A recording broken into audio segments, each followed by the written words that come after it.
Go ahead. We'll have conference call info later on. Everyone, please raise your hand and use the microphone today. Do not shout out questions. Who's going to start? Jay, what's the latest on Robert? Robert has a dislocated ankle. It is not a fracture, and we'll know in a few more weeks as far as how long he'll be out. We're going to send his results of the MRI to Dr. Anderson, a foot and ankle specialist, and get it casted up, and then we'll just go from there. Jay, why would it take a few more weeks to know? Can you just take us through the timetable? Yeah, he's just going to put it in a cast for a couple weeks, and then the rehab process we'll know. You just don't know how long it's going to be as far as recovery time as of now. You feel optimistic that he would return, he'd be able to return at some point this season then? Yes. Did they tell you roughly what the timeline is for that No, recovery? not roughly at all. So I think it's too early to tell as far as the timetable is concerned. All we know is it's not a fracture.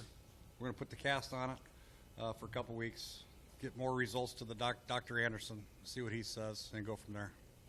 There's no consideration at this point for IR for him. No consideration. How about Jay, ligament damage? Do you guys know the extent of that so far? On who? Any other ligament damage to Griffin's ankle? No, not that we were aware of, no.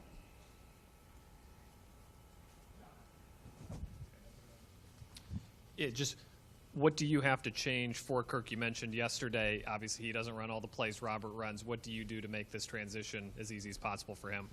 Well, we have a number of plays Kirk's very comfortable with, and we don't have to make a whole lot of wholesale changes with Kirk in there. It just might be a package of plays we don't run, but even some of those plays are good on occasion with Kirk. Kirk can do everything. Everything we've done from day one at OTAs to now is up and running. So we'll have a specific game plan for the Philadelphia Eagles, and there'll be plays that Kirk's comfortable with. Jay, do you have any update on Deshaun, and what is your early expectation, I guess? He's got the AC sprain. I think it's just a grade 1, and he'll be day-to-day. And it depends on if he can play with the pain. He'll be good to go for Sunday, but we'll have a better idea probably Thursday or Friday to where he is. Coach, how does this work? So with Robert being out and Kirk starting now, and Kirk goes a few weeks, lights it up and plays well, and Robert comes back and he's healthy, ready to go. What decision do you make then if Kirk is playing really well and Robert's healthy? Well, we'll cross that bridge when that comes. Right now we're going to prepare with Kirk Cousins as our starter, and Robert's going to rehab, and then all decisions after that will come after that. But right now we're going to go try to do the best we can and get Kirk ready to go and beat Philadelphia. Jay, how do you think this will affect the progress that Robert has made during the offseason now, trying to learn this system and become more of a pocket passer? How's it affected it? Well, it's injury, and injuries happen, and it's obviously, a step backwards for him as far as getting injured and missing time, because you don't get time back, and the reps that you lose from being injured are unfortunate. And, he was coming along great. He had a great first quarter of the game. He was 2 for 3, and the only incompletion was the one that should have been reversed, in my opinion. So he should have been 3 for 3 and had 2 rushes for 20 yards. He's playing at a high level in that game with a lot of great energy, and it's an unfortunate circumstance. But he'll recover, and we'll cross that bridge when it comes, when he does recover. So I assume that Colt slides into the number 2 spot. Do you bring in somebody as a number 3? We may. We haven't decided that yet. And, Colt's a very capable backup, as we know. He started some in the NFL, so we'll address that at a later time, whether or not we bring a third guy in for practice squad. Up on that, obviously he was inactive on Sunday. What was your plan if something happened to Kirk? Andre Roberts was going to go back there in the shotgun and hand it off or run it. What role, if any, did the turf play in Griffin's injury? Did his foot get caught? Did it slide? There's been so much about FedEx's turf in recent years, although the field looked pretty good yesterday. I don't know. I think it was just an awkward angle. He was rolling out, and he saw Deshaun late, and he stiff-armed the linebacker, and I think he just landed awkwardly on his angle. I don't think the turf had anything to do with it. It just was an awkward angle, and it was a great throw by him to get it out. But I think it was just an awkward 1 in a million type injuries. You've got Brandon Merriweather back this week. I guess what did you guys talk about when he came back, and did you talk about the suspension and obviously what he needs to do going forward? Yeah, he's back. He's ready to go, and he's excited. I saw him today. He's bright-eyed, bushy-tailed, and fired up to get back on the field. It was an unfortunate incident what happened to him, missing 2 games, but he's raring to go. He's chomping at the bit, and we'll have to make a decision tomorrow on what we do at the roster spot. Jay, besides a quick release, which I think we can all see for Kirk, what are the other things that he does that you really like about him? You know, maybe a little more on the X and O type side. Well, he's a smart quarterback, and I think he can make every throw.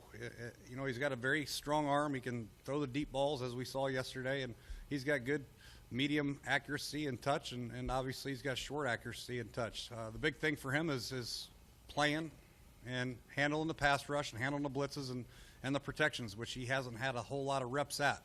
And that'll be the difference in him being a very, very effective quarterback in the coming weeks. So we got to just get him ready from a mental standpoint, but from a physical standpoint, he's got the tools to make all the throws. I know the team has confidence in all our quarterbacks and moving forward, and he's got a chance to be very successful.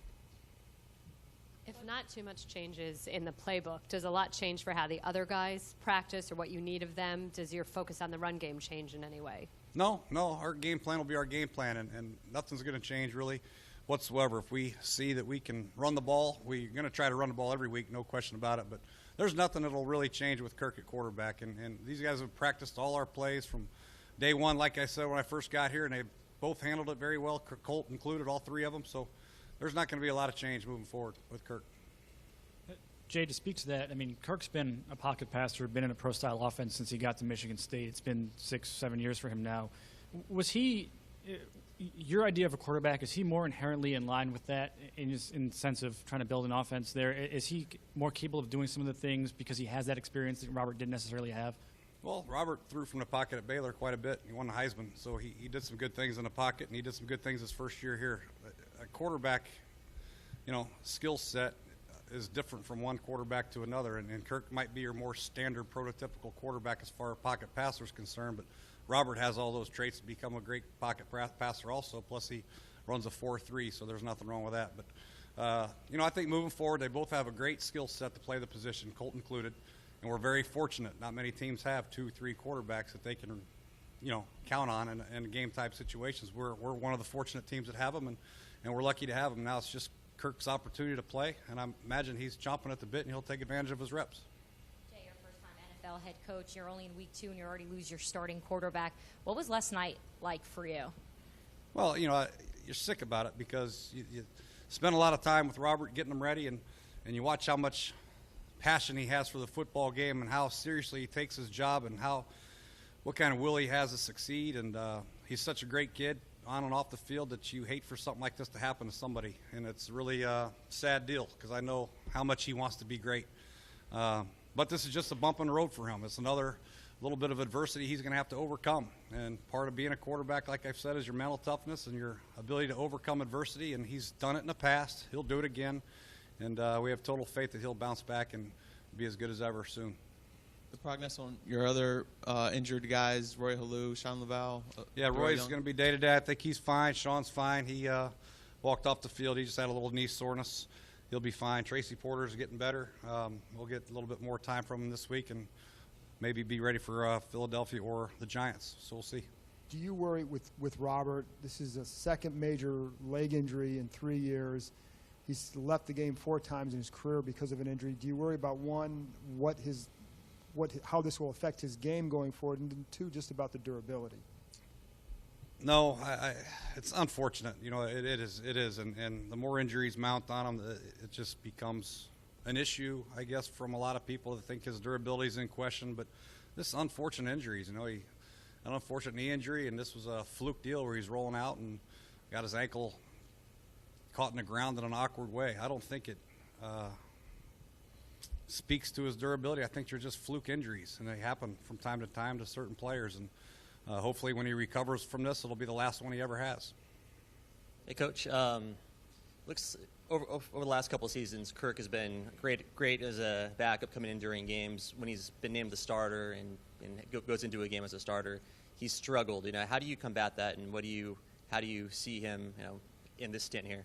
Yeah, we got to help him, and people around him got to step up. Not just Kirk, but running game's got to step up. Our linemen got to do a better job in pass protection and opening holes for our backs. Our receivers got to do great things after the catch, and of course our defense needs to continue to play well and get the ball for us in good field position. if we think we're going to play from behind, it's going to be hard on any quarterback. But I think I think we all realize what a team game this is yesterday. You know, our special teams was pretty good. Our defense was outstanding. Our offense was good in the running game and the passing game. And we put those three phases together. We're going to be a tough team to beat. As we learned in Houston, when we don't do that, you know, it's very tough to win whoever the quarterback is. So I think it's just important moving forward that, you know, try not to make this about Robert when Robert was a quarterback. We're going to try not to make this about Kirk now that Kirk's a quarterback. We got to make it about the Redskins moving forward, and everybody needs to get involved and help us through this. Hey, we can pretty much deduce this from what you said earlier, but just to make it clear, there's no consideration for surgery for Robert, is there, at this No point? surgery, yes. Kirk threw the ball to 9 different players. I mean, how impressed were you with that as far as his ball distribution? Very impressed. I thought he had an outstanding game. He worked the tight ends. He got the receivers involved. He got the backs involved. Made good, sound decisions with the football, quick decisions, and kept us in positive down and distances and moving the ball. You know, our running game was outstanding also. I think we had 190 yards rushing, which also helps. And then, of course, the field position the defense got us, and special teams was also outstanding. So we were able to keep Jacksonville on their heels with the run, the play pass, and the drop back pass, and it was a great day. And both quarterbacks did well when they were in there. Niles Paul had a career day yesterday by far. Can you just talk a little bit about his play and the improvement you've seen in him since you've been here? Yes, Niles is one of the most improved players on this team, I believe. Not just in the passing game, but in the running game. He's done an outstanding job blocking, and not to mention he's one of Coach Kotwieka's core guys on special teams. So he's really been an active player for us, a very valuable player for us. Very much improved in the passing game as far as route running, route definition. I think he's getting better and better. He can run. But the most impressive thing to me is his blocking ability, both in pass protection and in the running game. He's very strong. He's gotten his improved strength in the weight room, Ray Wright, and just impressive. He's really, really starting to come on and become a big factor for us at the tight end position. Going through some of the things that Robert's gone through already in his first 3 years, I know it's tested his resilience, but last night when he came into the podium, he had a smile to his face. He had kind of this an attitude. He was just kind of exuding positivity. I wonder what you gathered from him in just the moments after the news came down. Yeah, he's a class act, and I know he's disappointed, and he put on the face for you. It's not going to bother him, and I don't think it will bother him. I think he's going to rehab this thing and get back on the field very soon and be ready to roll. But it's still going to take a little bit out of him. You know, he's disappointed, and like I said, he put a lot of time and effort into this. All pro football players do, and when their season gets cut short or you have to miss some time to an injury, it's frustrating. Jordan Reed's going through the same thing right now. He's very frustrated. Cofield's very frustrated. They've all worked extremely hard to get on the field, and when you have an injury, it's part of the game and part of the business. And the only thing you can do is put a positive spin on it, take the time off, get yourself ready to go mentally and physically, and come back stronger than ever. And I think Robert will do that. Yesterday, Tressway put 7 kickoffs into the end zone of his 8. Is that something you would consider using him maybe in that position to take some of the wear and tear off of Kai, who's had a couple injuries? Yeah, could be. You know, Kai had the little bit of the groin deal, so he chose to kick with Tress, and he did a nice job, both punting and kicking, and it's something to look at. But I think when Kai feels like he's back to 100%, he'll probably resume the kickoff duties. But it's good to have another guy who can do it in case of an emergency. But he was very impressive with his kickoffs. You know, hang time wasn't quite where he wanted, but he did get 3 touchbacks, which was very good. Jay, watching Jason Hatcher through the first 2 games, it seems like he's unblockable right now. Is this the disruptive force of nature that you anticipated when you guys signed him? That's exactly right, and that's why he was one of our focal points as far as signing a pass rusher. You know, he's one of the guys that we wanted and targeted, and we're lucky to have him, man. He's a great guy, not only on the field with his production, but off the field. He's a great motivator, keeps the guys up on the sidelines, and keeps everybody accountable to playing hard. And you could feel everybody feeding off it. When you get the push up the middle, it opens it up for everybody else. And you saw Kerrigan get 4. I think Rakpo had 1.5 or 2, and gets everybody involved. So the key is to obviously get teams in 3rd down and long, which we did yesterday, and then let him go after it. But he's been everything we hoped for and more so far. Jay, what needs to happen for Jordan Reed to be in the lineup this weekend against the Eagles? He has to practice at least a day and get feeling better. You know, that's all. It's a hamstring. It's one of those things. It's hard because you don't want to rush a guy back and have him re-pull it or do more damage to it. But you also want to see him out there practicing before he plays because he needs the reps. You know, all these guys do. It's hard to come out on Sunday and play without taking any reps, especially at the tight end position for how much they have to know. So if he doesn't get out there by Friday, I would say he would probably be out. Hi. Ryan Clark said that Jacksonville is a team still trying to find itself, so it's a team you should have beaten. Do you still glean some confidence from that, though? I mean, if you were obviously a better team and you win, can you still feel good about it? No, I think every team's good in the NFL, and anytime you win in the NFL, it's a heck of a thing. There's good players on the Jacksonville Jaguars, and they have good coaching staff. So anytime you get a victory in the NFL, you should be proud of the fact you got a victory. But we're not going to take anything away from Jacksonville. They're going to win a lot of games this year and do some good things. They just had a tough day yesterday, and partly because all three of our phases outplayed them. And when that happens, good things will happen. Jay, you mentioned Hatcher and the push inside. How important was it to also have Baker and what he was able to do, and then Perry Riley from the second level? Yeah, I met Chris Baker had an outstanding game also, and Jarvis did good too, and Perry did well. But like I said, the key was stopping them on first down. I don't know what the average per carry or play was on first down, but they were in a lot of second and longs and then third and longs, which really let us get going. So we stopped the run extremely well. I think Gerhardt had 7 or 8 carries for 9 yards or something like that, and he's a darn good running back. So it's very impressive that our front not only rushed the passer extremely well, but we stopped the run. And when you do both, it means good days for your defense. And I think we have the front that can do both, which is exciting. We got the athleticism, we got the size to stop the run, we got the athleticism to rush a passer. That's why I feel like our future's so bright here this year, because I think defensively we can play with anybody. Jay, you guys have had a lot of losses the last couple, Barry Cofield, Jordan, Deshaun, Robert. To go out there and do what you did despite those losses, what does it say? Did you learn something about our team just because of all that? Yeah, I think in the offseason we addressed not only some starting players with free agency, but in the draft, we really addressed our depth situation, and it's showing, and when you have a couple key players go down and your backups are able to step up and play so well, it speaks volumes for what we've done in the offseason as far as getting people in here that can play from a depth standpoint. So guys are asked to play, and they don't blink. They just come in there and play, and that's what you have to have on a football team to be successful, because it's going to happen in a 16-game season in the National Football League. People are going to go down and get injured, and the backups have to step up and play well. Unfortunately, we've had that so far. I wanted to ask you about Djak's catch, or the non-catch, because Me too. The way, it seems as if a defender can just let a guy catch the ball, land on the ground, and then pop the ball out.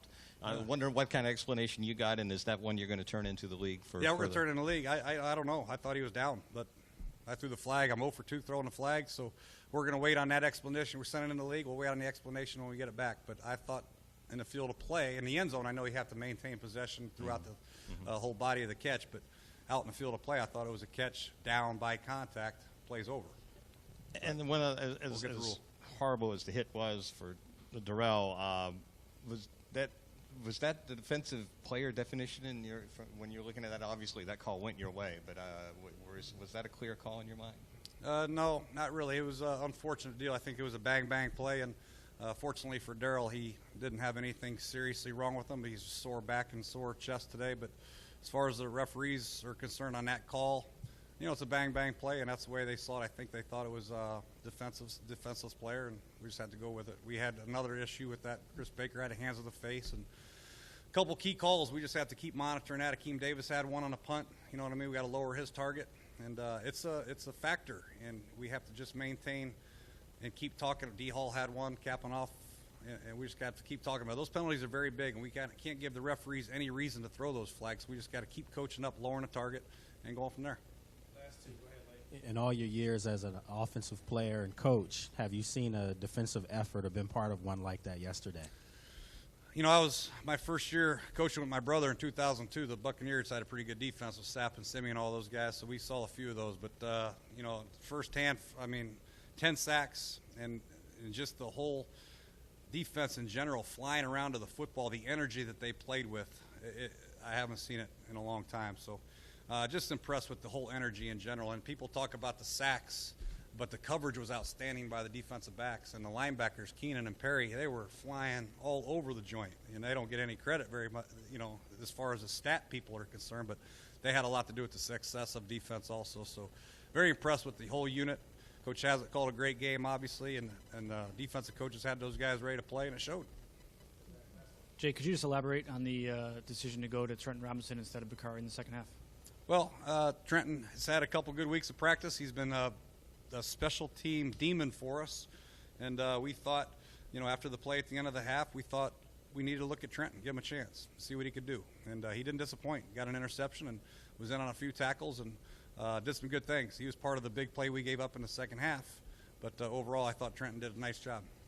Thanks, Coach. All righty.